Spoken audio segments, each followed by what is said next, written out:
Hi there. So let's take a minute or two and talk about dogs on the trail or dogs that we encounter in public places while we're riding. Um, I've had recently a few friends have some issues with dogs. I myself have had a couple of issues with dogs. I've seen one horrific incident with a dog that attacked somebody while trail riding on a road and it wouldn't let up. So it was a dog. I won't talk about the breed, that'll start a whole nother discussion, but it was one with a lot of jaw pressure and it went into complete kill mode as going for the neck and wouldn't let go, and it was a fiasco.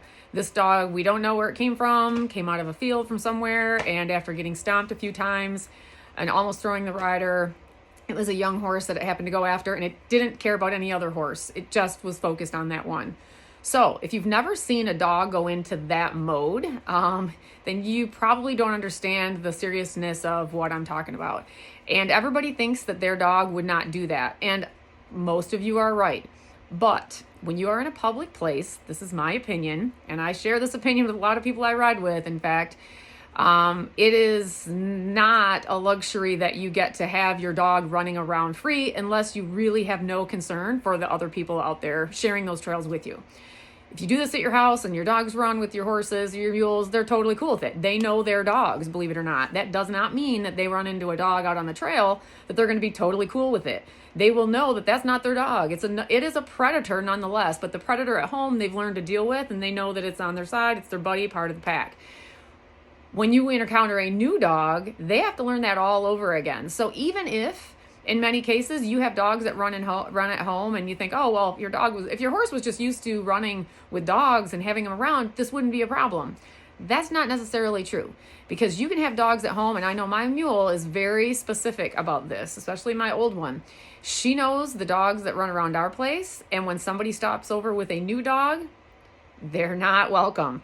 And if you're not concerned about other riders and the way you're gonna wreck their day by having your dogs running loose on a trail, loose in a camp area, running out onto a dirt road where people are riding, then at least be concerned for the welfare of your dog. Because if you've ever seen the accuracy of a mule, they're pretty good.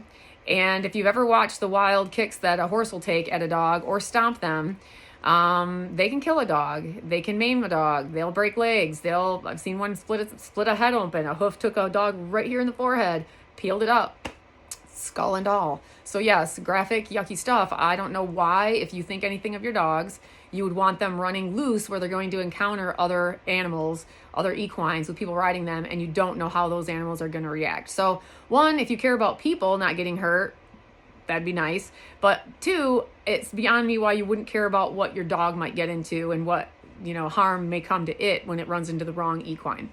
9 times out of 10, horses are going to try to get away.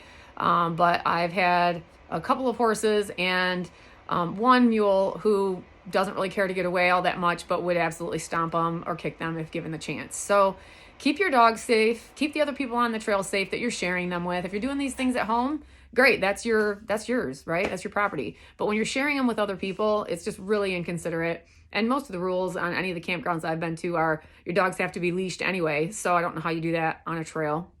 But something to think about. And I'm not just a dog hater. It's just, it wrecks the ride for a lot of other people. I've had it happen. I've had my mule get attacked by a dog, jumped right into her tail. So even though she was fine with dogs before that, relatively fine, the next dog that I encountered on the trail that, by the way, behaved 100% exactly how it should. The owner told it to sit down, sit over here. It did. But my mule was still wanting to kind of jump through the trees because that was the first dog that we'd encountered since she had one jump up and grab her. So you can understand that. It's reasonable. We have a predator-prey situation going on here.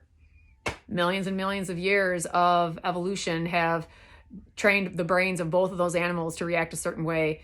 The prey animal wants to run, obviously, get away or be defensive, and the predator sees a little bit of emotion and excitement, and usually the attack is on or the chase is on. So you're fighting nature here by trying to make this happen with strange animals, strange dogs, introducing them to strange horses on a trail. So just my thoughts. So thanks.